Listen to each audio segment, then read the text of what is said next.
Hello everyone, आज के इस लेक्चर में मैं आपको प्रोवाइड करने वाला हूँ क्लास 10th के फर्स्ट फ्लाइट का पहला lesson a letter to God का full line by line explanation. Detail में एक्सप्लेनेशन है।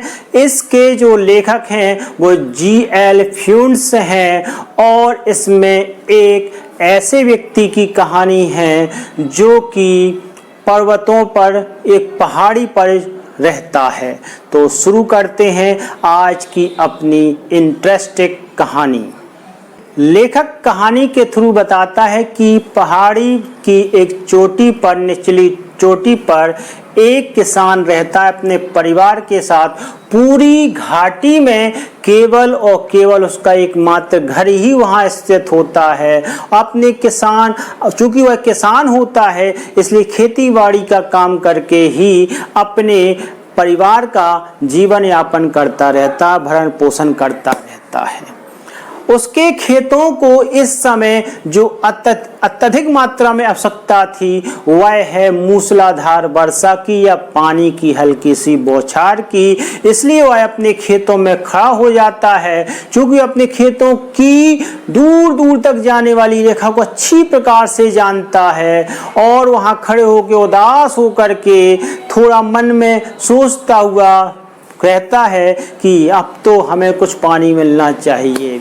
इसी दौरान उसकी पत्नी जो रात्रि के भोजन की तैयारी कर रही होती है वहां से आवाज देती है अपने लड़कों को तथा अपने इस लेंचो को, जिसका नाम था और वह उसका पति था, कि खाने के लिए आ जाएं। जब खाने के लिए वह आ रहा होता है तो वह अपनी पत्नी से कहता है कि इस बार तो हमें कुछ पानी मिलना ही चाहिए। और इसी खाने के दौरान जब वह भोजन कर ही रहा होता है उसकी भविष्यवाणी सत्य हो जाती है और तेज मूसलाधार वर्षा होने लगती है। लेकिन जैसे जैसे यह वर्षा होती रहती है तेज तूफान भी इसके साथ चलने लगता है और फिर तूफानों के साथ ओले भी गिरने लगते हैं। अब जब लेंचो इसको देखता है तो उदास हो जाता है और सोचता है, अपनी पत्नी से कहता है कि इसे शीघ्र ही गुजर जाना चाहिए, यानी कि व्यतीत हो जाना चाहिए। लेकिन यह ओलों का तूफान जो था 1 घंटे तक पूरी घाटी पर, उसके घर पर, खेतों पर, संपूर्ण घाटी में कहीं बरसते रहते हैं और जितनी फसल होती है वह ओलों के तूफान के द्वारा क्या हो जाती है, खंडित हो जाती है, पूरी परत बिछ जाती है। ऐसा लगता है कि दूर दूर तक नमक की परत बिछी हुई हो, एक चादर के समान प्रतीत होती है।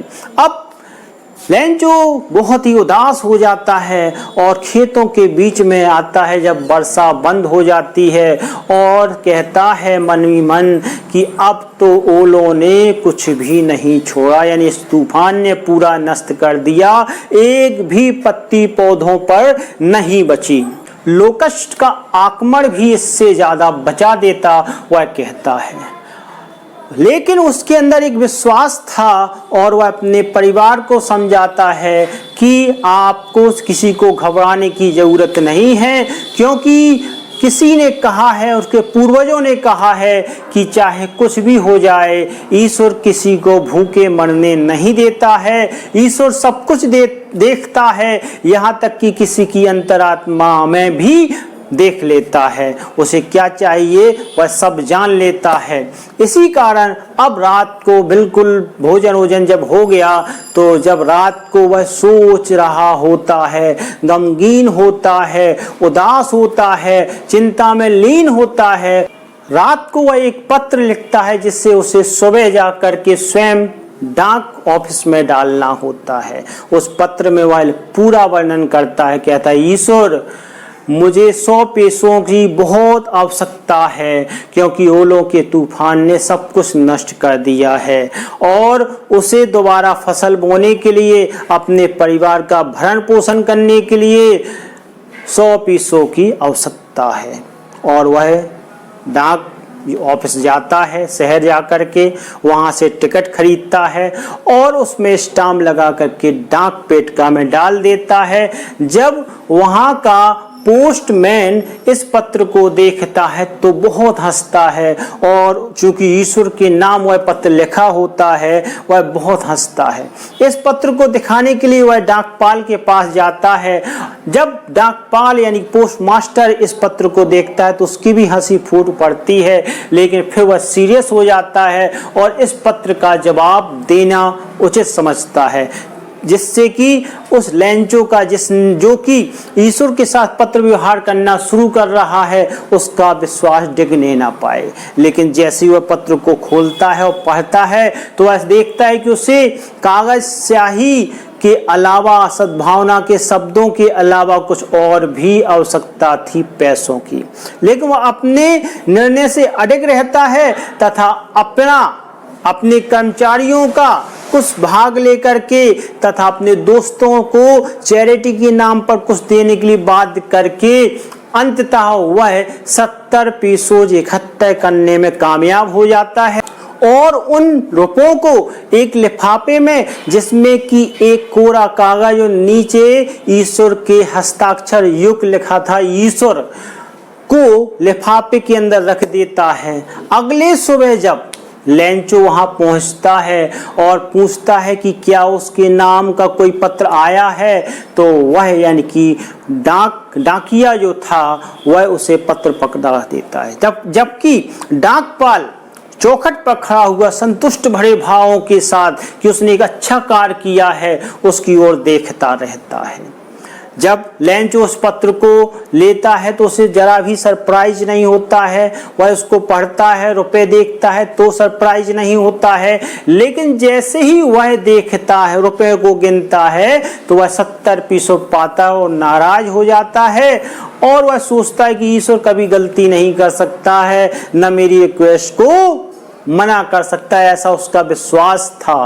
वह खिड़की पर वापस जाता है, एक कागज लेता है, कलम लेता है और उस पे अपने विचारों को अभिव्यक्त करता है। उसके विचारों को अभिव्यक्त करने के लिए भाव में सुकड़न आती है, तनाव अलग प्रतीत होता है।